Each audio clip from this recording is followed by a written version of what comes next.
So this is a quick guide into why it might be beneficial for you to have more than one radio. If you can't afford more than one radio, I'd recommend that you get the radio that you can afford. I have recommendations of several really cheap radios that could help you out if you're in a pinch financially. Let's say you're a teenager and you're just spending your allowance, or if you're an older guy that just doesn't have as much money, there are really good cheap radios out there. One that I can think of off the top of my head would be the Texan R9012. I own one of these radios. Super sensitive, really good radio. Doesn't really suffer from the image frequency problem that a lot of these cheaper radios do. And it's super inexpensive. I think it's like, I don't know how much I paid for mine. I think they run about $15. So if you want a really good cheap analog radio, and I'd recommend the Texan R9012. And it's AM mode only. There's no single sideband function, but it's a very good radio for the price. But if you can afford a little bit more money, let's say you have a couple $100 disposable income, then I would recommend you get something like, for example, this Grundig or the Texan equivalent. This is a Grundig Satellite 750. The Texan, it's I think it's an S2200. I'm not really sure, but there is a Texan equivalent of this radio. A lot of people love it. This is the older Grundig model, so definitely I have two of these radios. It's very nice. When I was a teenager, really loved experimenting on this radio. Some of the radios that you see here, two of these are transceivers. Not really helpful if you're getting started in the radio, but if you do have one, if you happen to have a relative who's into amateur radio, or you just happen to come across these for sale out in the wild, they are nice radios for receiving. Just keep in mind that you need a license to actually use these to transmit. So don't try to talk to people unless you have an amateur radio license, and with that you'll know what to do, which bands you can use, and with your license class or whatever, right? So the CW transceiver you see here, not going to be helpful if you're getting started, because unless you know Morse code, that's all you'll be able to pick up on that. The Yaesu FT890, it's a transceiver, but it's a really good receiver, and that's what I use it for right now. If you look into the back of this setup that I have here, I just use an alligator clip on the end of my antenna. It's a 100-foot long wire antenna. Um, Nothing too fancy. It's just things I built myself with parts that I had around the house, or stuff that I could easily pick up at the hardware store, and just spare parts I've found from like garage sales and rummage sales and estate sales and things like that. This Drake R8 that you see here actually came from an estate sale. Someone who passed away recently. I happened to see it, and I was like, "Hey, that's a Drake R8. I've heard good things about these radios." And I went to the estate sale. I tried to be one of the first people there, but I was all the way in the back of the line. I waited for 10 minutes. I ran in there. People were walking out with some expensive stereo equipment. I ran in there, grabbed the Drake, and the guy behind me goes, "Oh, I see you grabbed the Drake." So definitely a highly sought after radio. These will run you about 550 if you look them up on eBay.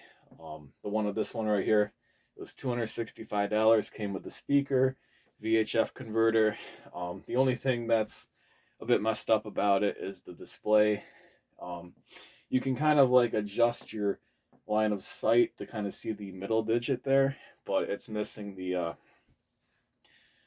uh, the one or two or whatever it is right here. Two places at before the decimal point, and that middle number kind of shows up not that well. So, well, overall, besides the minor cosmetic functions and the fact that it was filled with cat hair, it's a really great radio. Doesn't work too well with cat hair in it, so I just removed that cat hair, cleaned out the inside very carefully. It's definitely a lot of components on the inside of it, but it's a really nice radio. I'll kind of show you the antenna setup I have here. Remember, these radios I'm only using for receiving, so it's not the greatest antenna setup. I'm not using the proper connections, so um, but you'll definitely see that when I show you kind of like what I have going on here. So Go in the back here. I have my my alligator clips, and that's connected to 100 feet of extension cord that I took apart. So that's a 3.5 millimeter jack to a UHF connector that I have in the back of this radio. That's I got this spare UHF connector from an old CB coaxial cable that I got at a sale. I just chopped the end off, and I just hooked the alligator clip onto the end of that copper piece, and it connects right into the radio. Works very well. This I picked off of Amazon. Very nice 3.5 millimeter to UHF. And the same thing here. This is from this is the other side of that CB coaxial cable. It's a UHF connector, and it goes to this alligator clip.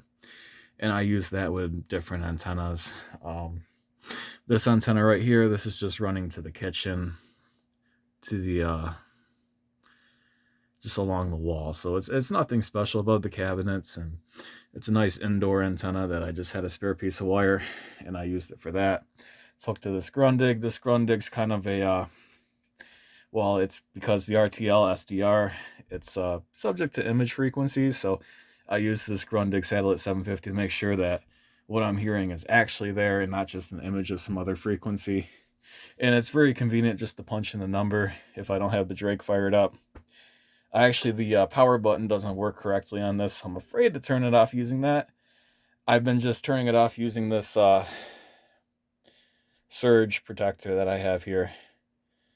And I use that to control the power for this radio because I'm afraid to touch that button, because it was a heck of a time trying to get that to turn on. And I have enough experience with those kinds of buttons to know they're not, once they start to go, and they eventually do go, it's yeah, it's very sad. But yeah, so that's my antenna collection. I got this antenna with the RTL SDR.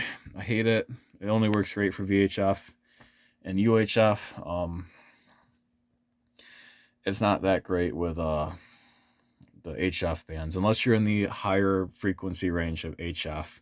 So if you do buy an RTL SDR and you have your own antenna setup, I'd recommend you don't even get this. Not even worth it. You just get yourself a pair of, like, if you have a pair of rabbit ear antennas for a television, it'd be better than this, to be honest with you, because yeah, it's not even worth the extra money. That's the RTL SDR right here.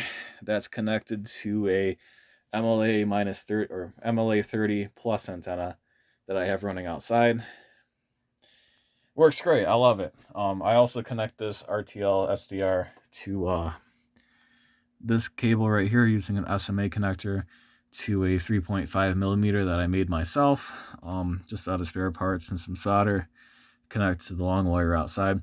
It's subject to a little bit more interference, so that's why I don't really like to use it with the SDR. But if I got my MLA 30 hooked up to a like one of my Drake, or probably the Drake, I never have it hooked up to the Grundig, then yeah, I usually use the long wire with the SDR, and then the MLA 30 with the Drake R8. And I do that using this this connector right here. I have a SMA to 3.5 millimeter, which I got here somewhere. Yep, so that's the SMA, and that's the 3.5 millimeter. And I connect it into here, and then I connect the Drake using the 3.5 millimeter into the other side of that, this piece right here. And also the MLA 30 comes with this, it's a BNC connector that you can hook into the stock cable, the SMA connector that you have, and you can connect it to a radio like this that actually has a BNC connection. So that's really nice. I made a previous video with the RTL SDR, which I have on my computer. Very nice. You can actually see the signal. I love it. But yeah, these are my radios in my radio room. I have a lot more radios than what you're seeing here. But yeah, this is where I spend a lot of my time, and probably my main radio setup for when I'm really DXing and trying to pick up stations. I also keep a station log right here. This is from a while back. I just happened to be looking through it. But if you want to keep a log of the stations you receive, I find it very helpful. That way, if you ever pick up something again, you have a log of it. If you ever pick up something strange, which there's a lot of strange stuff out there, you can look back at certain dates, certain times, and see what you've received. This paper log is great. Some people, they also keep a log on the computer. I like the paper log better because I find it easier to do myself. So yeah, and sometimes I like to have the computer off because it creates a lot of noise if I'm using these other radios. So paper log is nice. If you need